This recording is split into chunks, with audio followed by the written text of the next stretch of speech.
Έψαξα τον χάρτη και βρήκα ελληνικά ονόματα παντού, σε όλο τον κόσμο. Μείνε σε αυτό το βίντεο για να σου δείξω 10 από αυτά που δεν περιμένεις με τίποτα. Το τελευταίο είναι μια περιοχή διπλάσια από την Ευρώπη. Do you speak Greek? Στο τελευταίο μου βίντεο σου μίλησα για ένα σύστημα ιδεών που εκφράστηκε με την ελληνική γλώσσα.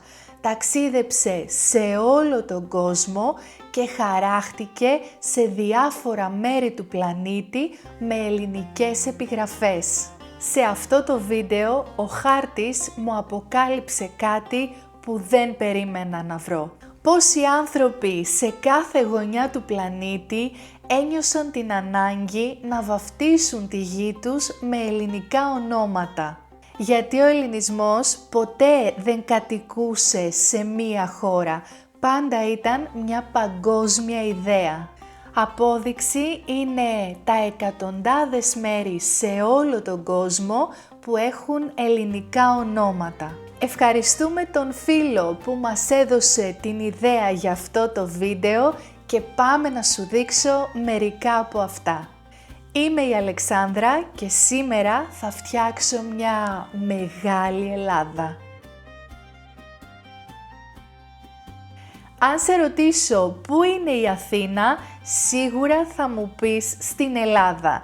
Ήξερες όμως ότι αυτή η Αθήνα δεν είναι η μοναδική στον κόσμο?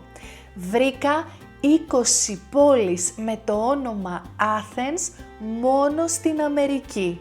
Η πιο διάσημη από αυτές είναι η Αθήνα στη Τζόρτζια, αλλά Αθήνες θα βρεις στο Οχάιο, στο Τέξας, στην Αλαμπάμα, μέχρι και το Τενεσσί. Στην αρχαία Ελλάδα, η πιο μεγάλη αντίπαλος της Αθήνας ήταν η Σπάρτη.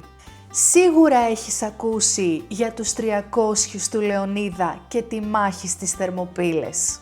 Ήξερες όμως ότι υπάρχει κι άλλη μια Σπάρτη στην Αμερική και συγκεκριμένα στο Τενεσσί?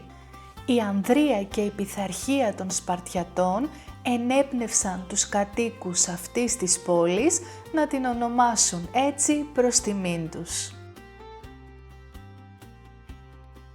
Σπάρτη όμως βρήκα και στην Κεντρική Αμερική και πιο συγκεκριμένα στη Κώστα Ρίκα. Αλλά αυτό που μου έκανε μεγαλύτερη εντύπωση είναι ότι στην ίδια περιοχή, εκτός από την Σπάρτη, υπάρχει μία ακόμη πόλη που λέγεται Αθήνα ή αλλιώς Ατένας και μία ακόμη πόλη που λέγεται Γκρέθια ή αλλιώς Ελλάδα. Βρήκα ότι τον 19ο αιώνα οι κάτοικοι θαύμασαν τον ελληνικό αγώνα για την ελευθερία και γι' αυτό ονόμασαν έτσι τις πόλεις τους. Και εμείς αγαπάμε την Κώστα Ρίκα. Κατά την αρχαιότητα, οι ελληνικές πόλεις-κράτη συνήθιζαν να ιδρύουν αποικίες σε όλη τη Μεσόγειο. Ένα χαρακτηριστικό παράδειγμα είναι η περιοχή της Νότιας Ιταλίας και της Σικελίας που ονομαζόταν Μεγάλη Ελλάδα ή αλλιώς Μάγνα Γκρέτσια. Κάποιες από αυτές έχουν το ελληνικό τους όνομα ακόμη και σήμερα, όπως οι Σιρακούσες, το Ταράντο, από τον Τάρα το γιο του Ποσειδώνα, και η Νάπολη που σημαίνει νέα πόλη. Ανεβαίνουμε λίγο πιο πάνω στη Γαλλική Ριβιέρα όπου θα βρεις την κοσμοπολίτικη Νις. Στα ελληνικά την λέμε Νίκαια γιατί ιδρύθηκε τον 4ο αιώνα π.Χ. από Έλληνες προς τιμήν της θεάς Νίκης. Νίκη, Νίκαια, Νις. Τώρα ξέρεις τι σημαίνει και αυτό εδώ το brand. Είναι λογικό ότι ο αρχαίος ελληνικός πολιτισμός επηρέασε όλη τη Μεσόγειο.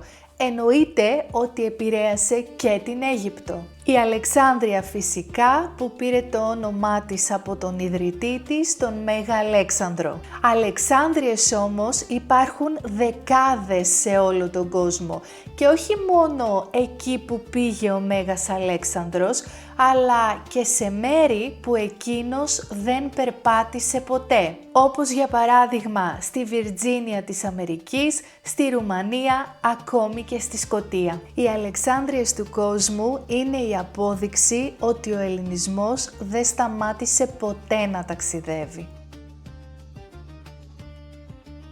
Πολλές πόλεις στον κόσμο ιδρύθηκαν προς τιμήν του Μεγάλου Αλεξάνδρου. Βρήκα μία από αυτές στην Αϊόβα της Αμερικής. Ονομάζεται Πέλα και συνδέεται με την πόλη που γεννήθηκε ο Μέγας Αλέξανδρος και βρίσκεται μόλις 40 λεπτά από τη Θεσσαλονίκη. Μήπως να κάνουμε ένα βίντεο εκεί?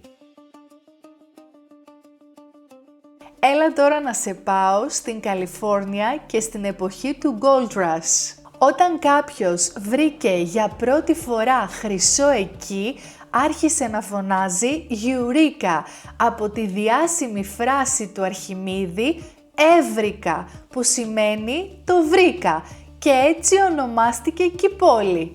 Αλλά δεν είναι μόνο αυτή, βρήκα άλλες 29 πόλεις με αυτό το όνομα στην Αμερική. Τώρα ξέρεις πού να ψάξεις για χρυσό.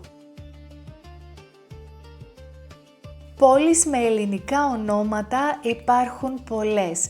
Μία όμως έχει ιδιαίτερη σημασία για τους Έλληνες, γιατί εκεί ξεκίνησε η ιδέα της Ελληνικής Επανάστασης και ο αγώνας για την ελευθερία.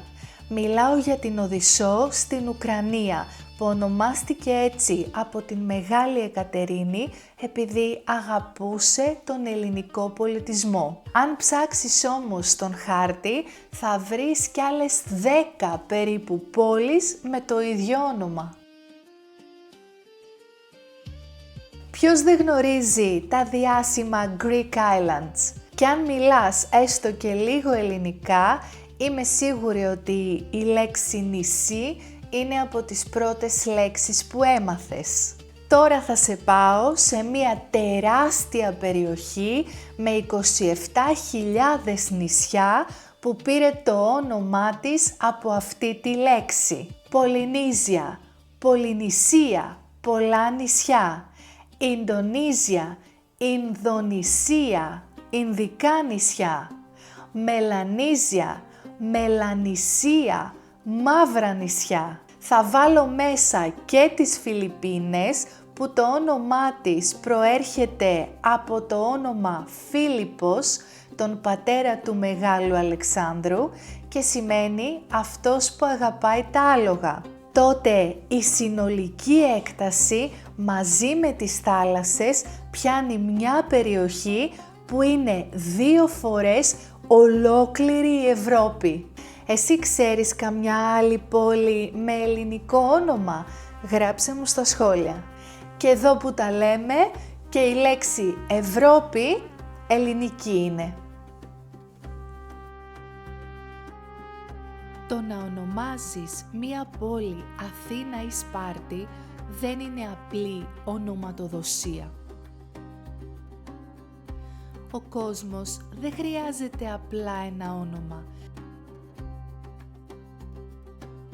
Ψάχνει να δώσει ταυτότητα στις αξίες του.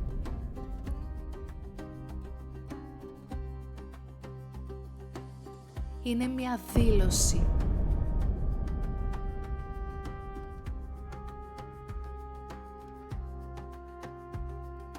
Είναι η προσπάθεια της ανθρωπότητας να κρατηθεί από τα θεμέλια που μας έκαναν πολιτισμένους.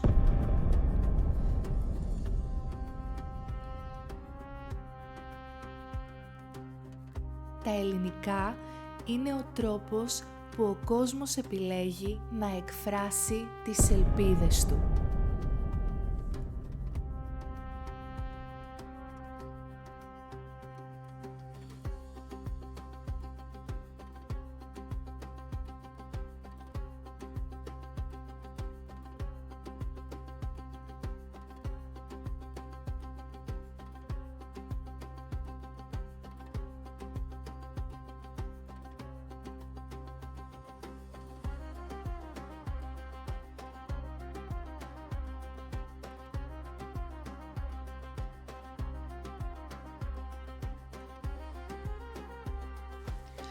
Greek is not just a language, it's a blueprint of progress.